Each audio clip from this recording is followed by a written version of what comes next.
All right.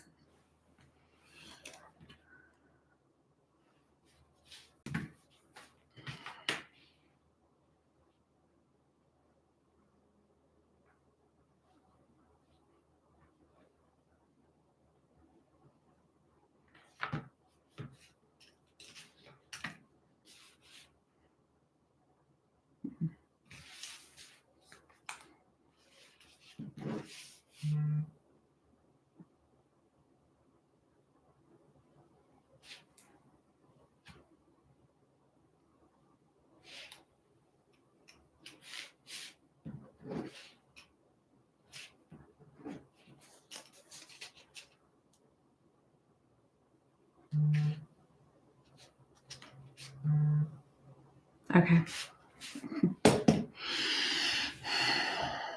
All right. 8 o'clock on a Wednesday evening. I know that hopefully everyone is having dinner or had dinner. I know that some people are picking up their kids.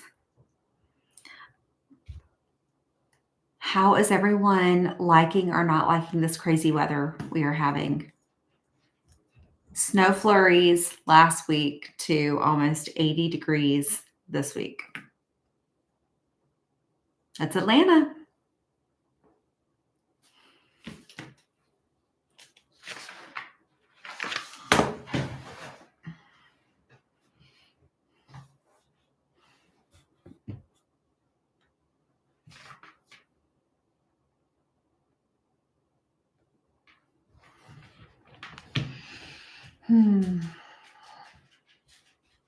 I feel like I should have poured a glass of wine.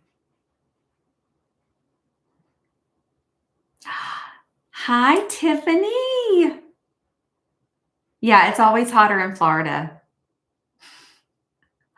But did I even tell you that we had snow flurries last week? Crazy. You did tell your mom I said hello.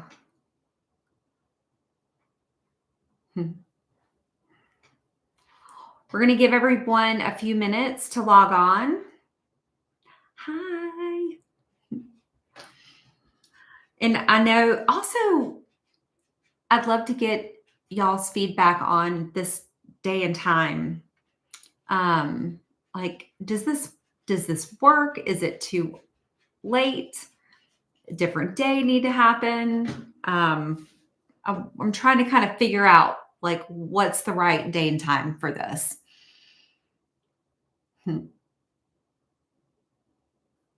Tiffany, I can't wait to hear how your house is going.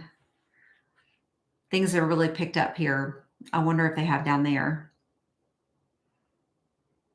Also, you guys are getting to see behind the scenes of how messy my office is in this corner.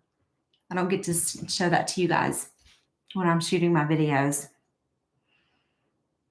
Also, I'm having a debate in my head of, do I go ahead and decorate for Christmas now, or do I wait until after Thanksgiving? Tiffany, what do you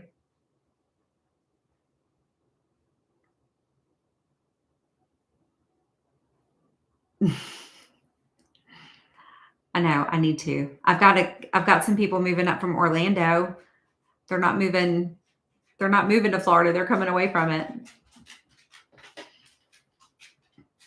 All right, we're going to give everybody just a few more minutes to get on here. And y'all might hear some like clicking in the background. Those are my two dogs. They like to be extra active when I'm on the computer. Okay. Oh, the question. Thanks. Christmas. Do you decorate for Christmas and the holidays before Thanksgiving or after? Normally, when you don't have your house on the market.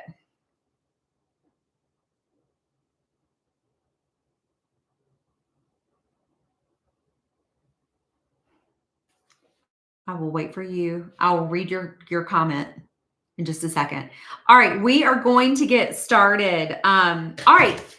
Thank you so much for joining. Again, I hope that this is a good time. I hope you've eaten. I hope that everything's settled and you are ready to spend the next 45 minutes with me covering a handful of things. So, and plus anything that you guys want to cover. I definitely want to touch on interest rates and some couple of things that have been in the news about how the government might make home ownership more affordable, both for first-time buyers and those move-up buyers.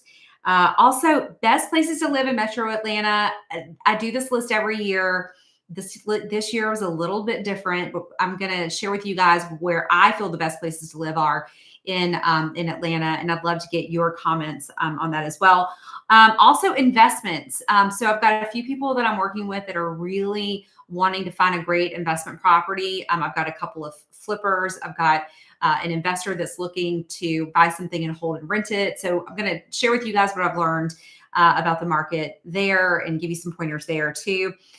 We'll talk about some top spots for retirees and some tips that I have to be super strategic about the areas that you choose to focus on if you're moving here and you're going to be retiring. We'll touch a little bit on first-time home buyers, and then I think we wrap it up with how to make a strategic move in 2026. And of course, we're going to open it up for questions. At any time, drop something in the chat. I'd love for you to drop first of all, where you're watching from. I always love to know that. And if at any time you've got a question, I do have some help. So we'll have somebody in the chat as well. But let me know where you are watching from. I know Tiffany is in Florida, and it's warmer in Florida than it is here. And it's pretty warm here right now. Who else do we have? Okay, best places to buy a rental investment home in the greater Atlanta area. Perfect. We're going to be talking about that today. So I'm glad you are here. It's nice to meet you. Is it Crispin? At Crispin? Oh, perfect. You're in Connecticut. Is it Gail in Connecticut? I'm going to make an assumption that it's Gail in Connecticut. Gail, it's got to be beautiful in Connecticut. I was just there a few months ago. Yes. Oh, we're all so jealous of you. But you'll be jealous of us when it comes to January and February, right? When we're able to do a bunch of stuff outside because we don't have snow everywhere. Okay, got it. All right, so that's what we're covering today. I want to jump into interest rates because, as you guys know, interest rates are moving on a daily basis. Remember about 3 weeks ago, we were in the government shutdown. The Feds met. They lowered interest rates, and surprise, surprise, mortgage interest rates actually went up again to over 6%. People were shocked, but the one thing that I want you to know is that mortgage interest rates always move ahead of what the Fed is going to report. So everybody's waiting on the Fed to announce what interest rates are. Mortgage interest rates are already anticipating what the Fed's going to say, and they're moving ahead of it. So rates shot up. However, they are down again. A conventional fix, excuse me, had somebody lock in at a 30-year conventional, 20% down, good credit at 5.8 this week. And then I had an FHA buyer lock in at 5.5% this week. Jumbo is at 6.3. Those have been trending a little higher than conventional anyway for a while. So, but overall, we're under 6. I think that's really good. Hi, Yvette, watching from Central Florida, close to Daytona Beach. All right. Oh, thank you, Crispin. And I'm so glad that I got your name right. Well, I'm so glad that you guys are here. Okay, so, people ask me a lot, where do I think rates are going to be next year? And obviously I don't know, but here's what I think. The thing that tends to affect mortgage interest rates in a negative aspect is inflation. In some ways. So we have been getting some decent numbers on inflation. Interest rates have been coming down because of that. We actually won't get a lot of the information for October since the government was shut down. But I think that a lot of people will agree that it's time for mortgage interest rates to come down. And I think that where we're probably going to be next year, barring some big, financial or, national economic crisis or potential crisis, I think that we are going to be really solidly settled into the high fives. I think that we'll probably hop down into the mid fives every once in a while. But guys, I think we're looking at another year of, mid to high fives. And I really think that that's going to begin to be the new normal. And I really believe that there are a lot of buyers out there who are saying okay to that. Because think about this, there are so many people who, because when interest rates shot up a few years ago, they put their move on hold. We're 3 years into that now. That's a lot of people who have been holding off and staying in something that doesn't work for them. And we got a little glimpse of just how busy the market could be in January when a lot of buyers began coming out. We really believed that the spring was going to be one of the best springs we've had in a few years. That was not the case, though. And people pulled back in February when the tariffs came out. The tariffs conversations even started happening. So that's what I'm talking about. If some big news, some big change comes out that makes people feel like they're uncertain about the economy or their finances or their jobs, then if that doesn't happen, I think it's going to be full steam ahead. And I think that we're going to have a lot of buyers come out. I think we'll have a decent amount of listings as well. And I think there's going to be a little bit more competition in Q1. Okay, got it. Oh, Crispin, too, you're watching from St. Charles. Missouri is MO, correct? I think so. Okay. All right. So I'd love to hear, what do you guys think is going to happen, though? Yeah. Okay, good. Thank you. I was channeling my 4th grade geography there. All right. So tell me what you guys are going to think will happen in the chat. What questions do you guys have about interest rates? And I'm curious. So have any of you guys put off your move because of interest rates? And if so, what is the interest rate that you're waiting to see in order for you to feel confident or ready to make that move? I love asking that question to people. So let me know, put it in the comment. And as you guys are thinking about that, we're going to move on and talk a little bit about what's happening in the news.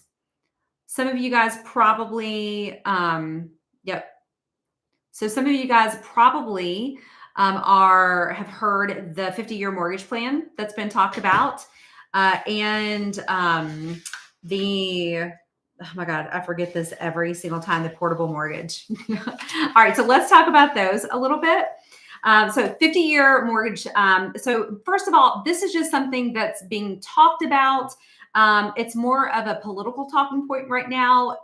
The likelihood of something like this being passed is probably pretty slim, but here's what it's done.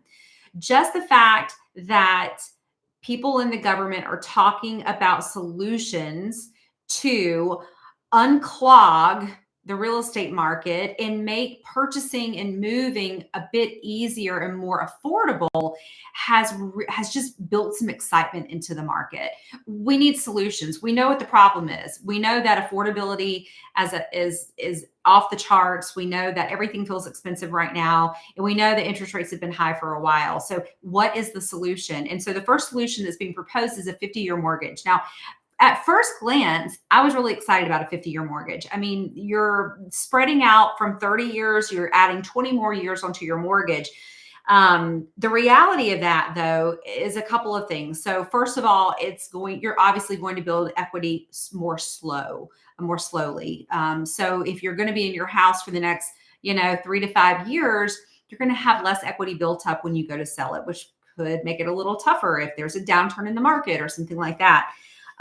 But also, it doesn't make a huge dent in your monthly payment. I was running the numbers for a buyer today coming out of California, and we were talking about what is monthly interest rate. And just for kicks, I ran it at 30 years, obviously, and it wound up being around $4,800. And I ran it at 50 years, and the difference was only a couple $100 in his payment every month.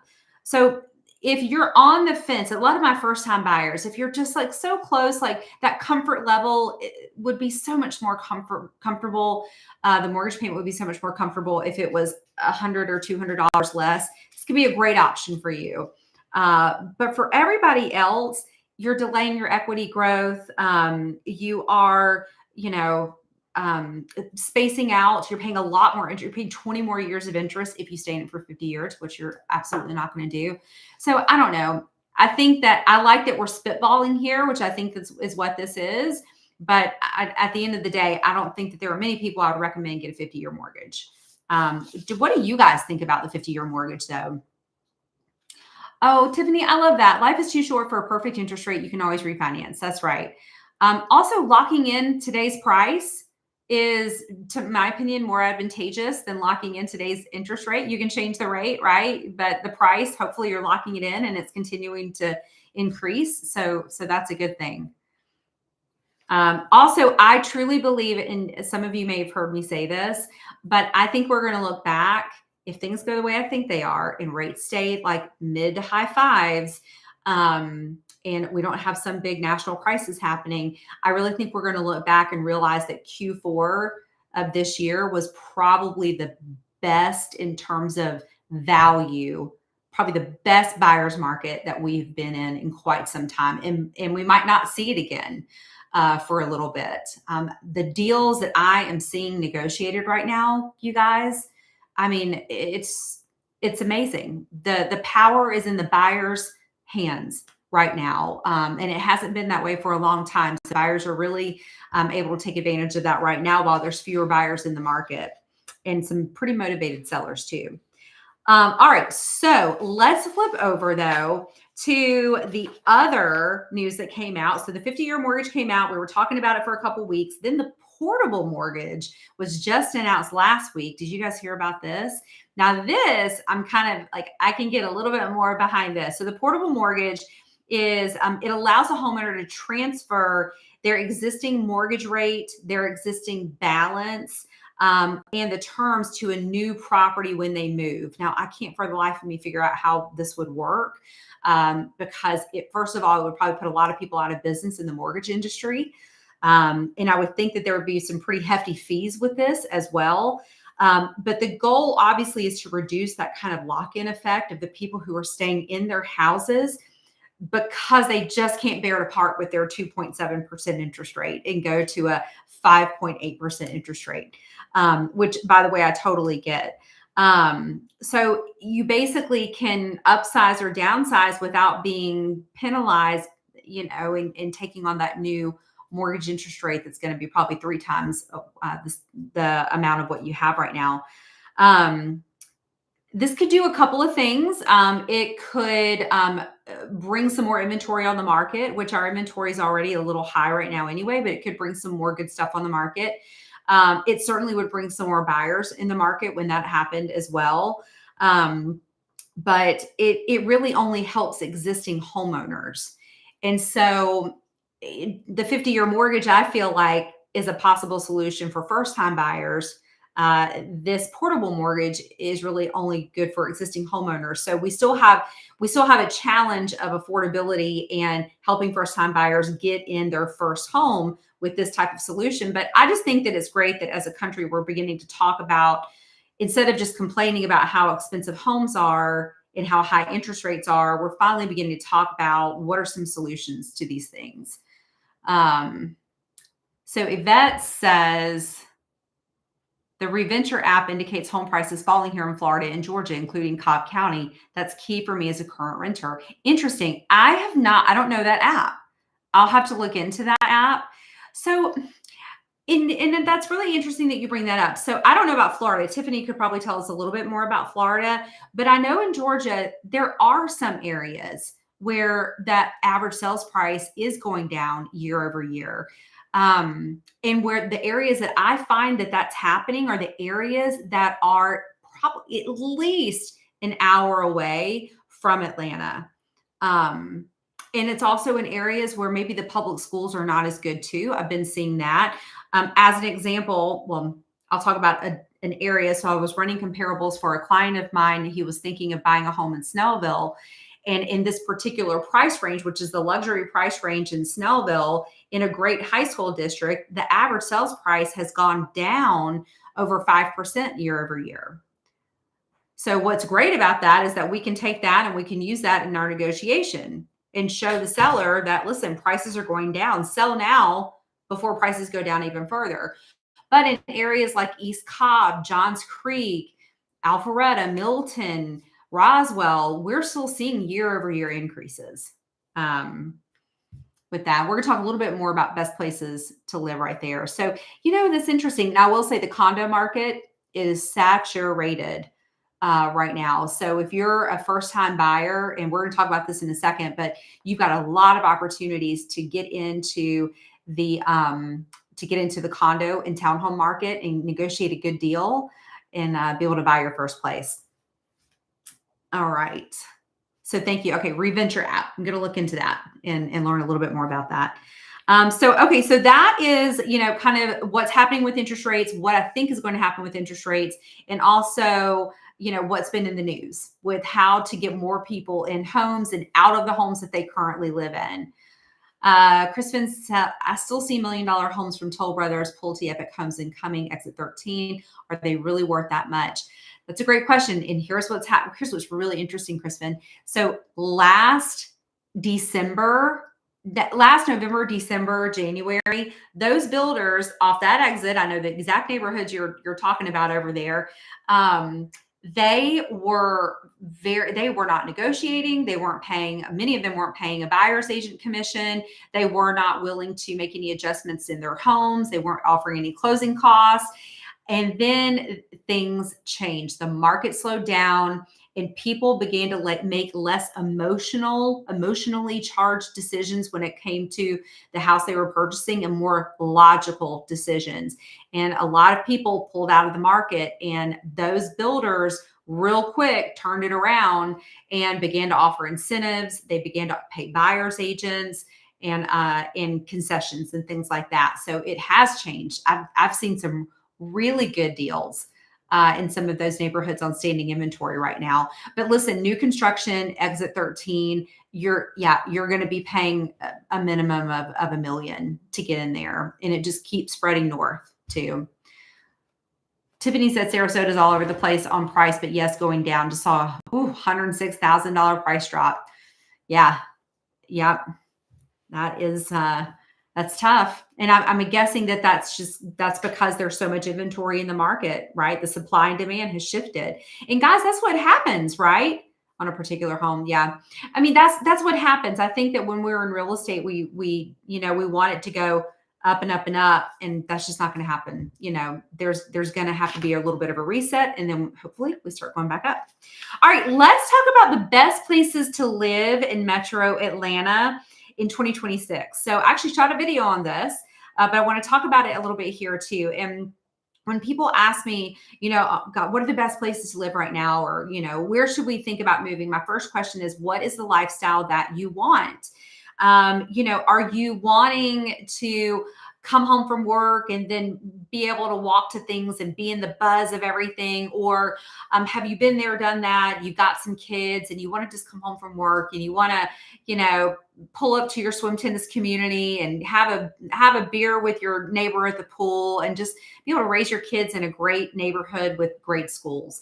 Or have you been there, done that, and you're ready to sell that big house and move into something that's easier to manage? So it's really about the lifestyle that you want. So I want to just kind of quickly break down where I think the best areas to live are for 2026. And some of these still made my list in 2025. But let's start with first-time home buyers. This might be a little harsh, but when I hear first-time home buyers, complaining and about they can't buy something and really, feeling really down about the fact that they're never going to be able to afford a home. I actually push back on that because I actually don't think that's true. I think that depending on where you live, you may not be able to afford that.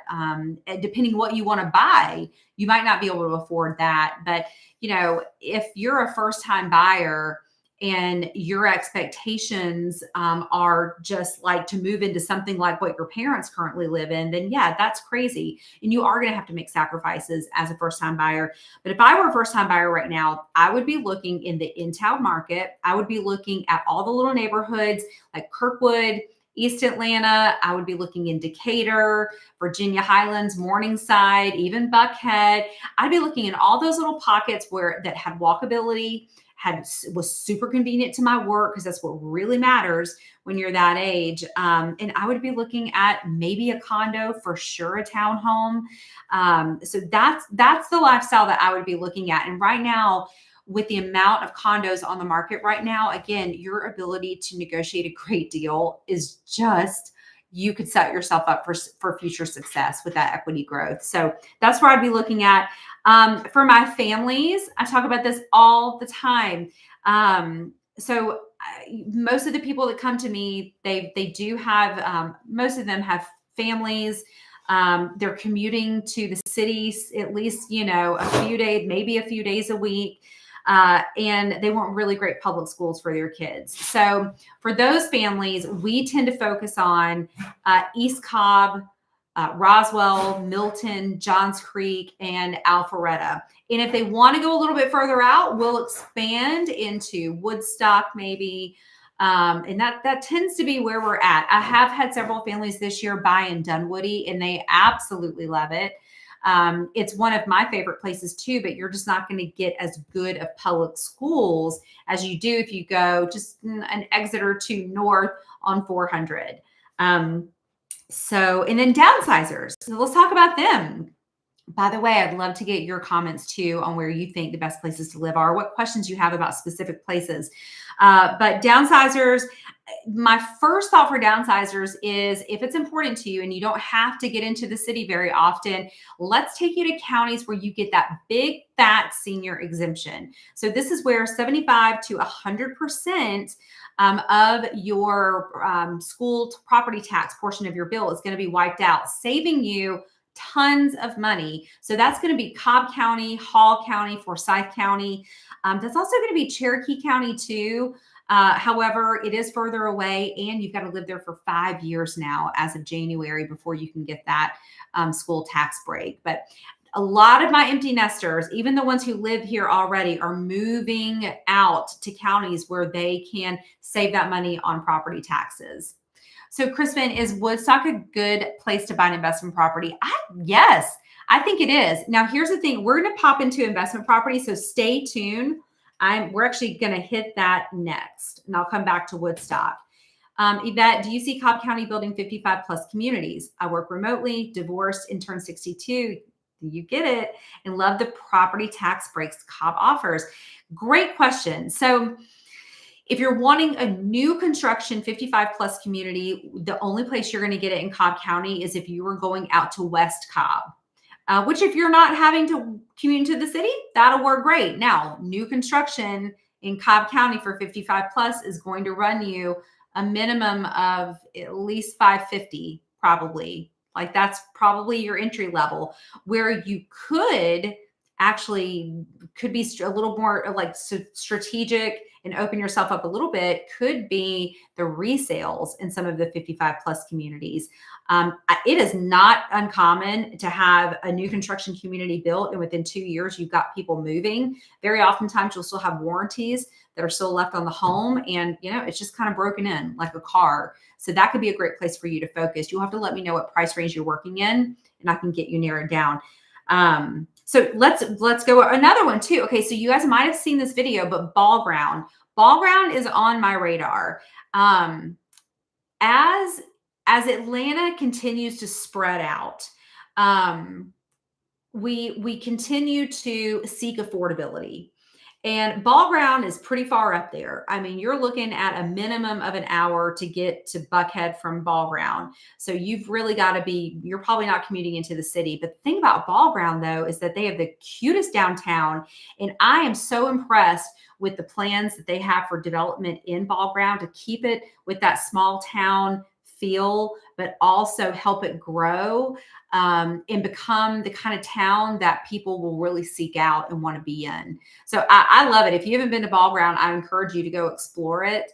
I think that you'll really like it too. But again, it's pretty far away. What age range is senior? So when I think about senior, like, can y'all believe that senior living has the tag of like 55 plus? I'll be 47 next week. And the closer I get to 55 plus, I'm like, why are we talking about senior and 55 plus? That just seems crazy. But to me, like to get the tax breaks in the counties that I mentioned, you do have to be a minimum of 62. And some of them you've got to be 65. So, and just one of you, if you're a 2-person household, just one of you needs to be that age as a minimum. So that's a good question. All right, so let's flip over into ideal areas for real estate investment. So the thing that I'm seeing about real estate investing right now is that it's very hard to cash flow on anything right now. That sub like $400,000 market, which is typically, in years past, that's where the investments have been in the metro Atlanta area. It is, unless you're paying cash, it's almost impossible to get anything to cash flow. So I guess going back to the questions of let's focus on where might you cash flow. And actually, I reached out to, I'm going to pull this up. I reached out to a property management friend of mine and asked her for her advice on the best places to invest. And I said, in your opinion, where are you seeing your landlords having the most success in terms of great renters and high rental prices, good ROI? And I want it to be within 45. Thank you. And I want it to be within 45 minutes of Atlanta. She said, in town, Virginia Highlands and the surrounding areas, higher acquisition costs, but there's a lot of young people and corporate tenants that have a lot of money to pay or a lot of money to spend. Also, Brookhaven has high rents. Lots of young corporate tenants. These people have the money to spend a lot on their rental. Alpharetta and Johns Creek too. And that's going back to the Woodstock question. That's kind of my rule of thumb when it comes to investing. If you're not going to be in town in some of those great neighborhoods she mentioned, then go to where families want to live. And that's going to be a commutable distance to the city. So within 45 minutes max, 30 minutes would be even better. But I also want you to be in a great school district. I live in the Walton High School district. And so you won't believe this. So the rental market is anemic in the great school districts. There's not enough rentals. And many of these school districts that are so great do not have apartments that feed into them. So you don't have many rental options, which means that if you have a home and you're renting it in those incredible school districts, you are going to get a premium. So for example, a 4-bedroom, 2.5 bath, somewhat updated home with a basement in Walton High School, I mean, you're going to get at least $3,500 to $3,800 a month for that, if not more. You go up to Johns Creek High School, you're looking at that, or maybe up to $4,200 a month. So I think it really depends on, that's where I would invest, but it truly depends on how much you have to put down. I've got a buyer right now that is wanting to buy his first investment property, but he only has about 25% to put down. I can't find anywhere where he would cash flow with that much mortgage debt. So anyway, it all comes down to how much are you investing. The good old days of being able to pick up a property for a couple $100,000, that is within a commutable distance of Atlanta. Those days are gone, I'm afraid. Interestingly enough, though, somebody was telling me about they were investing in Italy. Actually, there's some towns all across Italy that are offering these incentives. I think we've all seen that, to come and invest there. And there's some major cash flow happening over in Italy. So we should all buy a plane ticket and go there and go check out some rental property. All right. So next up on the list is top spots for retirees and downsizers. So I don't know how many I know we've got some people on here that are downsizers and retirees. Some of you guys I think are a lot more lateral moves. But I will say this. So again, going back to the senior tax exemption for property taxes, if you're looking for Yvette, Yvette, so you mentioned Cobb County building 55 plus communities. If you want the most new construction options for 55 plus, you need to go to Cherokee County. You need to go to Canton. Canton is building like a minimum of 4 big neighborhoods right now that are 55 plus, and you can spend as little as $400,000 to get in them. And I don't know if you've been to Canton lately, Yvette, but you need to go to Canton.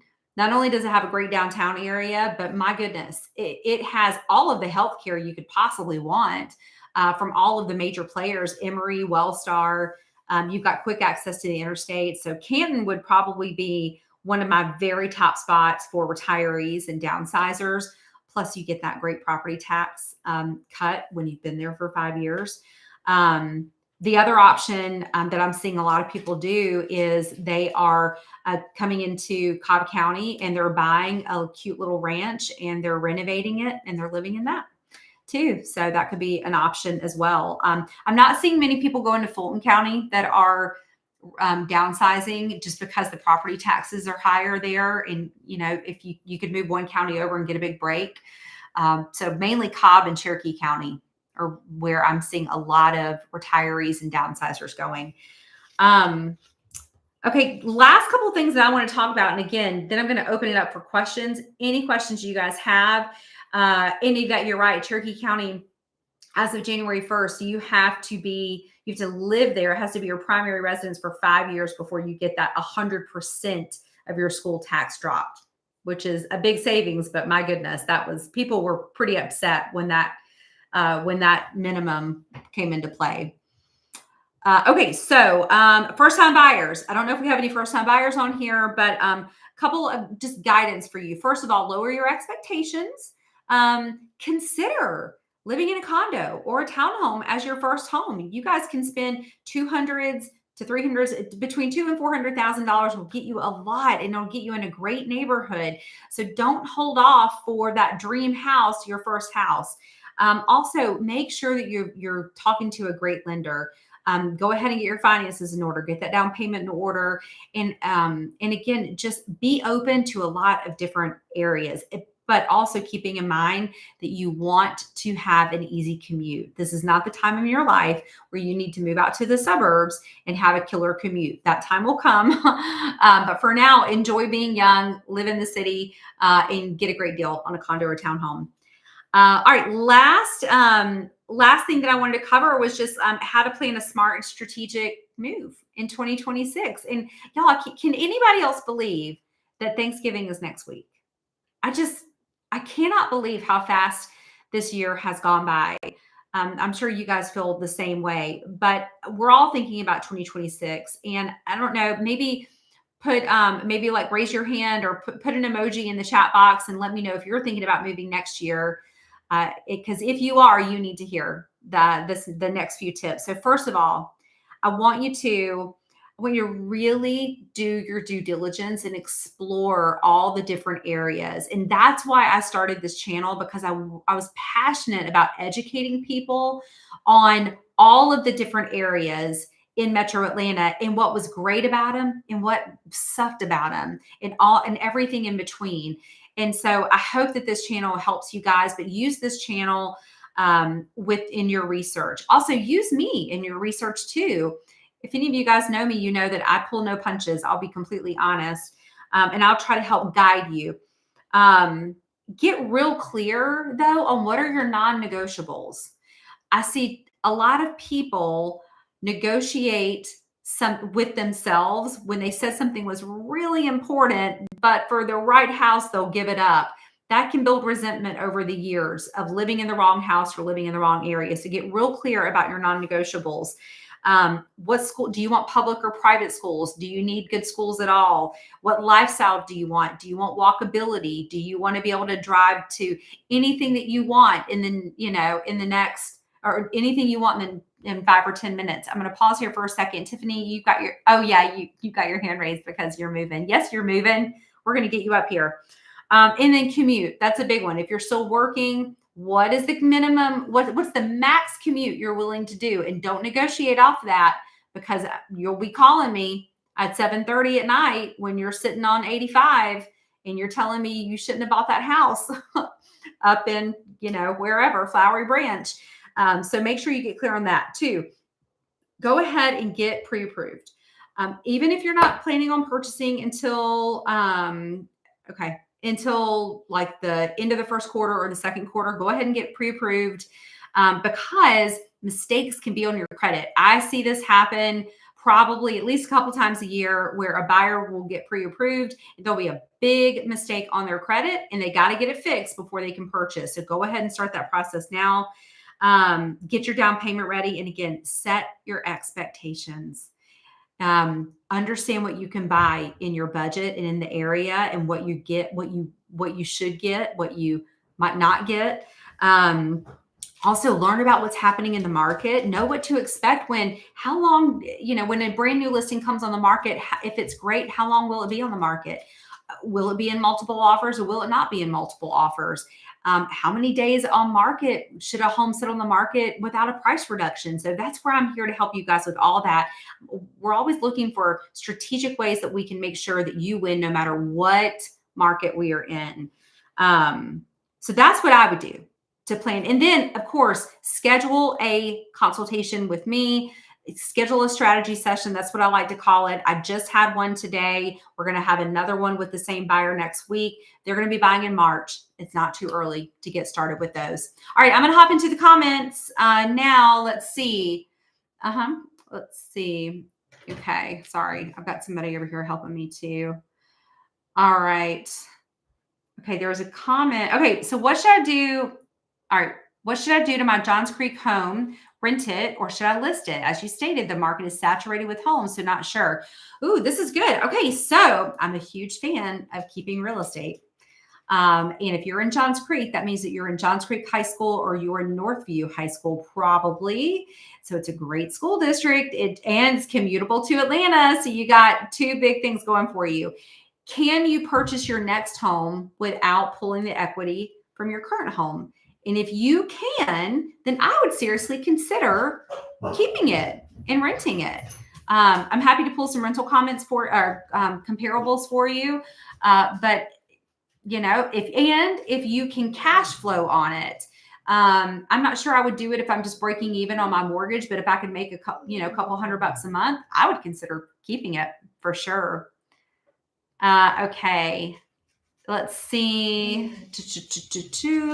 Okay, so Tiffany says, we haven't really seen much under 2,600 square feet. We would be upsizing, but not really seeing much smaller than that. Yeah, that is that sweet spot. You've either got like 2,400 square feet, 2,200 square feet, or it goes up to like 32 or 3,500 square feet. So that is a little tougher too. Let's see. All right. So Yvette, I would consider a townhome, but I have 3 indoor cats and I think a lot of them have pet limits. Oh, that's a really good comment, Yvette. I have not seen a pet limit on the only pet restrictions that I've seen now I'm not talking about a rental. I'm talking about you owning your own townhome is some neighborhoods will have a limit on the size or pound of dog or breed of dog. But even then, that's not very often that I see that. So I think that you'd be just fine. Yep, there we go. Johns Creek High. Ooh, that's a good one. I'd try to keep it then. Okay, let's see. What else? I'm just scrolling up here in the comments, make sure I didn't miss anything. Okay, we talked about 55. What else do you guys want to know about or talk about while we're here together?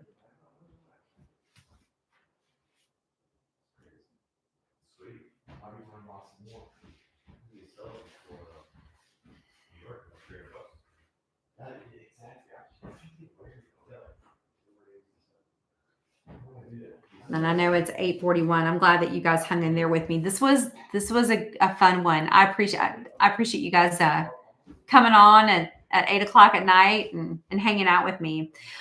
Here's something that I love to ask, and I hope that you guys will think about this.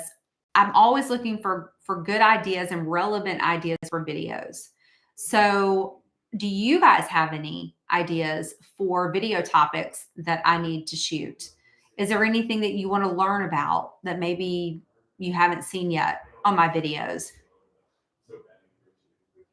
Could be areas, could be topics.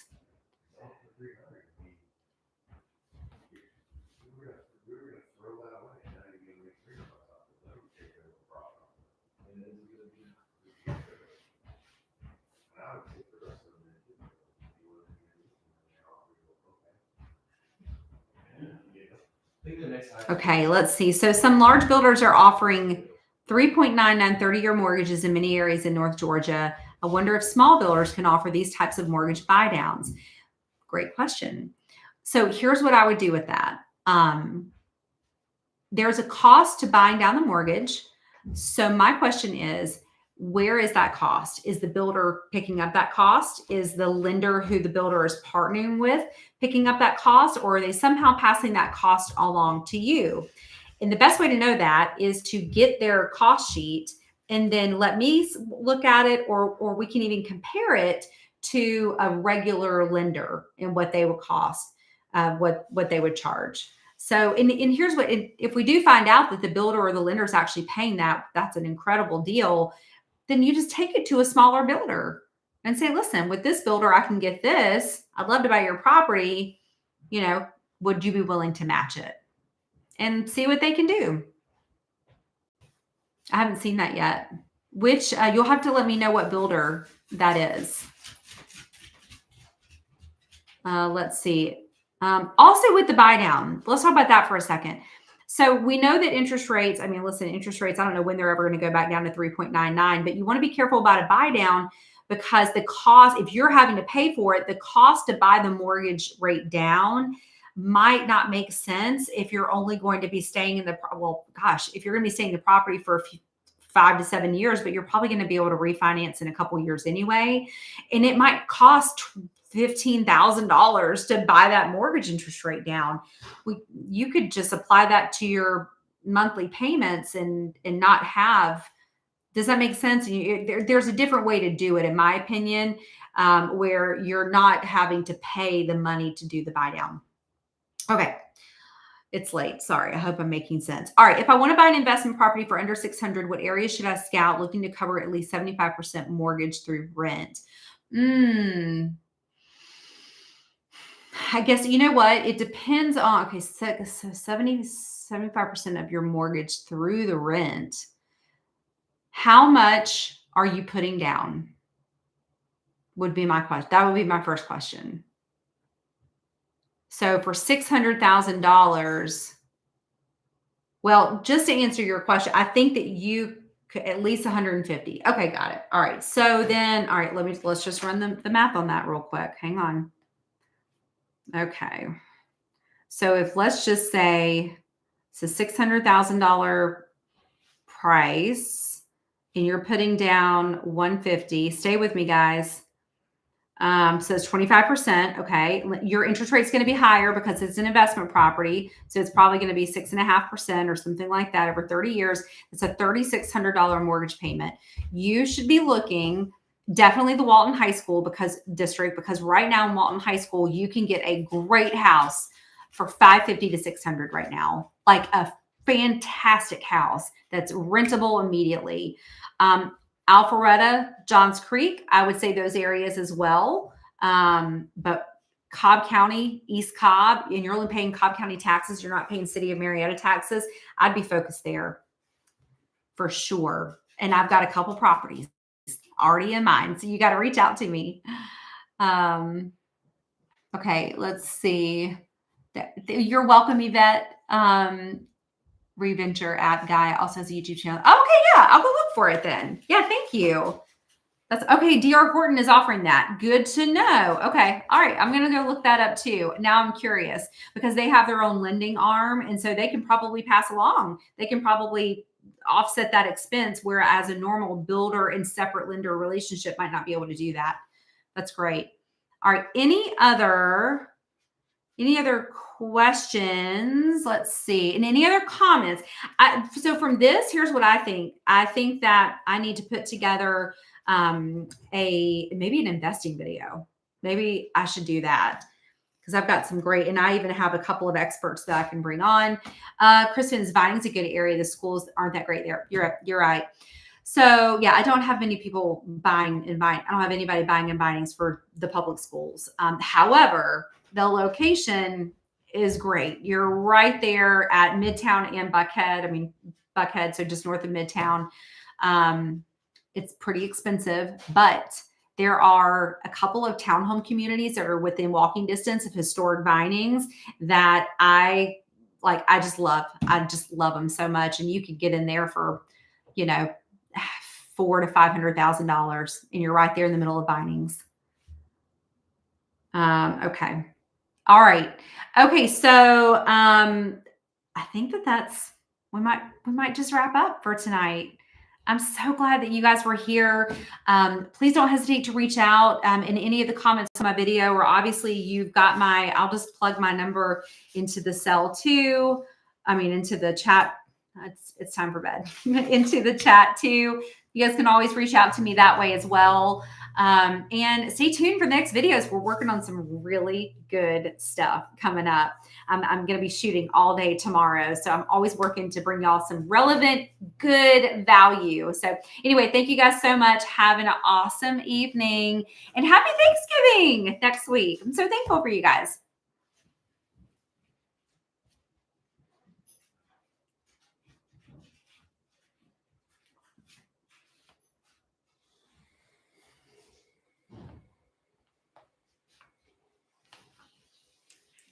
Thank you, Crispin, for coming.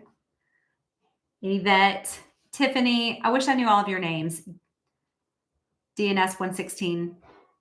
Thanks for coming. I feel like I'm on the Peloton right now. And then you know how they shout out your handle and they give you like a high five? I'm like high fiving all of you guys. Thanks for coming.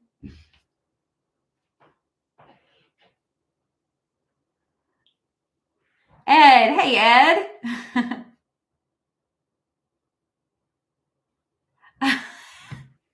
Hey, Ed. There you go. I know you.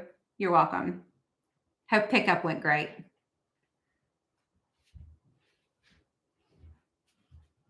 Turns out I might have ended a couple minutes too early. Happy Thanksgiving, Tiffany. Tell your sweet mama I said hello. Okay. I'll see you guys soon.